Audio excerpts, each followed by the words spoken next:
Bonjour à tous, bienvenue dans la Minute Technique sur Mon Entraîneur Perso. Aujourd'hui, nous allons voir ensemble les 4 dimensions au tennis.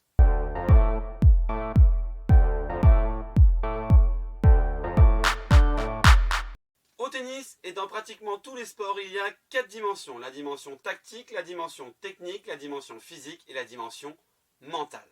Aujourd'hui, je ne vais pas rentrer dans les détails de chaque dimension, mais je vais vous en préciser quelques lignes. Au niveau de la dimension tactique, donc la tactique, c'est votre schéma de jeu, vos zones de jeu. On va s'arrêter là pour aujourd'hui.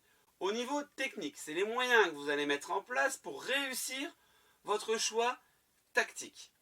Au niveau physique, c'est tout ce qui va englober la vitesse, la souplesse, l'endurance, etc., etc. Et au niveau mental, c'est ce qui va englober la gestion du stress, la motivation, la résilience, la confiance en soi, etc., etc. Comme je vous ai dit, pour moi, le plus important, c'est la tactique. Donc tout d'abord, on définit son schéma de jeu. Ces zones de jeu qui va permettre de mettre en rupture l'adversaire. En fonction de tout ça, la technique vient se greffer.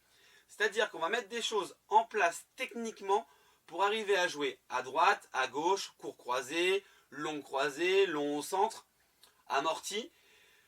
Par rapport donc à son schéma de jeu, on y greffe la technique pour pouvoir arriver à trouver ses bonnes zones de jeu. Dans tout ça, vient se greffer le physique.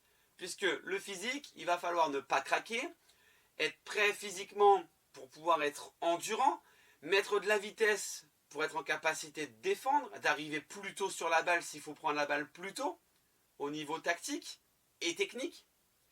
Et dans tout ça vient se greffer le mental avec la gestion du stress, parce que quand on mène 40-15, c'est pas la même chose que quand on est à 15-40, puisque le stress va s'en mêler, d'être toujours motivé à les gagner, etc., etc.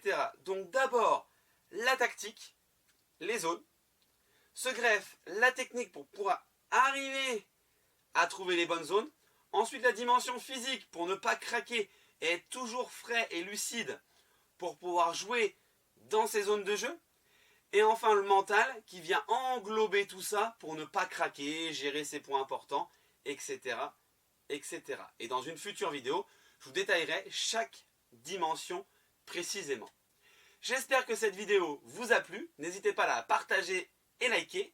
N'oubliez pas de vous abonner à Mon Entraîneur Perso. Nous on se voit très vite pour une nouvelle vidéo. À bientôt.